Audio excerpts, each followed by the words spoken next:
Hello, everyone. You will now hear a brief retelling of the movie Dobermann. Enjoy watching it. Little Jan is being baptized in church. The child cries, which does not please the Doberman, who is left outside. One-eyed Joe notices that the boy has eyes just like a dog and immediately gives him a gift, a huge magnum. Doberman sees the weapon and bites the bandit's hand. The revolver flew and fell right into Jan's stroller. That's how he got his first weapon. Years passed and now Jan prefers a Smith & Wesson to fire at armored car collectors. He loaded the gun with one of the mini rockets and blew the armored car to smithereens. The driver flew out and rolled across the asphalt and into Ian's legs. The second collector is still alive. Jan and his deaf gypsy girlfriend Natalie mock him.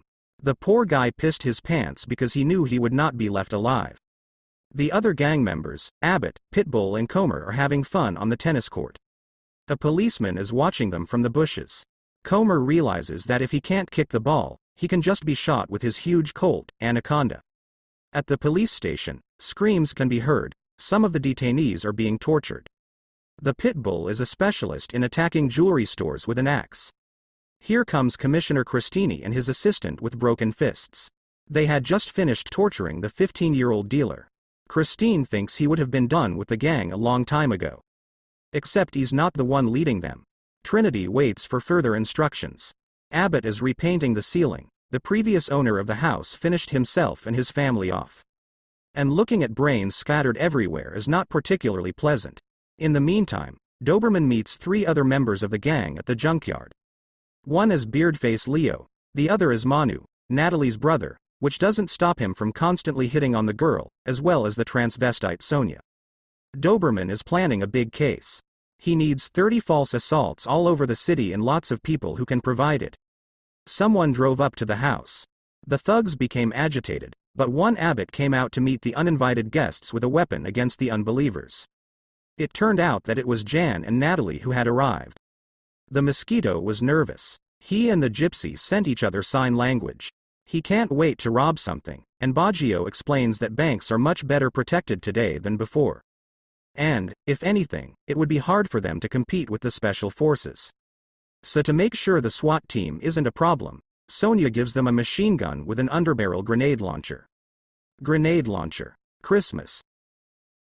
Smells like a Christmas tree. Commissioner Clauderec was informed of the movement of the gang. He realized something was brewing. Manu left the box in the lobby of a bank, and all the robbers met in the parking lot. Jan asked Sonia to keep an eye on Natalie if anything happened to him. The pit bull wouldn't part with his favorite puppy, even when he went on a case. Jan put on a mustache and became simply unrecognizable. Only Sonia didn't go on the case. It was her birthday. There was only a clapper in the box, but the signal to the station came in, and it was far from alone. Special agents were confused, and they couldn't keep track of the perpetrator's car. Dozens of accidents are recorded in the city. Clodoric counted on his intuition, and with his team he rode out on one of the signals. Christini ordered Inspector Beaumont to follow a woman who pulled out of a parking lot in a Lamborghini Camaro. The team stopped at the bank, Natalie wielding a machine gun. She loaded the rocket and hinted to the poor man's client that he'd better get down on the floor or he'll be blown to pieces. After toasting the man and clearing the aisle, the robbers entered the bank. Clodoric realized that is where to go. Having cleaned the bank, the gang did not go far and entered the next bank. The situation is a little nerve-wracking. The grandmother complains that she can't get down on the floor, and the mosquito gets a phone call from his perpetually disgruntled wife. The do-gooder, Pitbull, gives Granny a wad of money. Ian empties the vault, and he and Natalie get in the car together. Comer and Pitbull stayed inside. This disrupted the cops' plans. It wasn't enough that they took hostages. So 6 policemen were sent to storm the building. The youngest one got nervous and accidentally shot in the air. He was also sent to the other side of the world by Manu's sniper. Clodoric, hiding from the shooter, ran inside, where Comer was waiting for him, and started hammering away with his gun. But it was no longer possible to shoot the commissioner. He broke his head for me. Ian decided to go back to the bank to help his buddies deal with the cops. Another cop on a motorcycle tails them off. Leo tries to shoot him with a machine gun, but the motorcyclist came around the other side and shot up the car. He is grabbed by the arm and dragged into the interior. Abbott pulled the pin out of the grenade and threw it at the gunman's helmet. The motorcyclist was thrown out of the car, but he got caught in the door. The Uzi round was fired at his arm and the man unhooked himself. The men managed to run away at the last moment before the poor guy's head was blown off by the blast. Leo found blood on his face. Unfortunately, the pit bull puppy had been killed. Comer got a call from Ian informing him that they were surrounded. He and the pit bull are using the commissioner as a human shield. After leaving the bank, the bandits took the policeman's guns and got into the car, leaving Cloderick lying on the stairs. The pit bull's joy at a successful operation was replaced by grief over a murdered puppy. Vaman discovers that the woman in the Lamborghini is actually named Olivier Brochet. It's an old acquaintance of theirs, Sonia. Christini got himself a mega hot dog, and was pushed by some boor. The man then proceeded to brutally beat his girlfriend. But the sadistic cop only enjoys the spectacle. He didn't even let Baman intercede for her. She's covered in blood. Police. Call the police. Olivier was having lunch with his parents when Christine and his assistant stumbled into the house. I wonder why no one in the family calls him Sonia. The commissioner grabbed his cheeks, asking about Dobermann. He checks in with his parents to see if they're embarrassed that his son is getting his ass handed to everyone.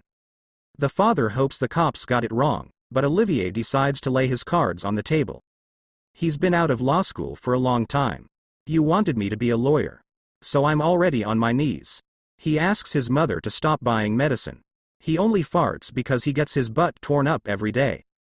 Christini figured out how to push the tranny. Oddly enough, he has a wife and a young son, whom the inspector picked up. Suddenly he threw the baby across the room and hit his mother. Olivier threw himself at the cop with a fork, but was easily disarmed. The perpetrator still would not admit where the Doberman was hiding.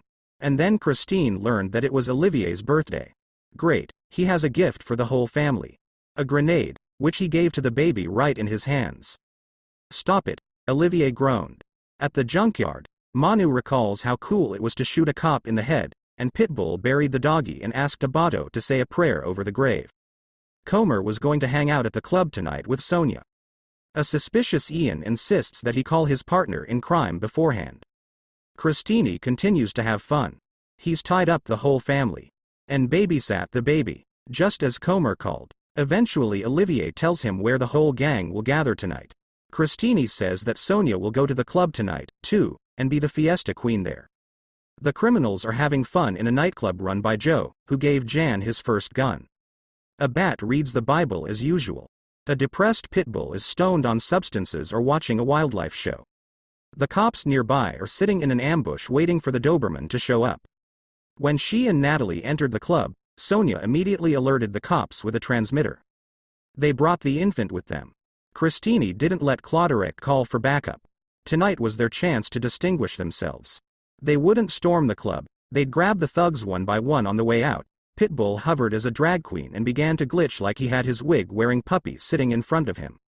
Comer dragged the maiden to a separate room to get some privacy with her. Doberman looked at Sonia suspiciously the whole time, and then he went to her and gave her an expensive gift. Mania had to pee, but the toilet was full. So to keep the threads from coming off, the outlaw ran outside, put his Desert Eagle down and deposited the maggot in the canal right in front of the cops. At the same time, Cloderick was changing a baby's diaper.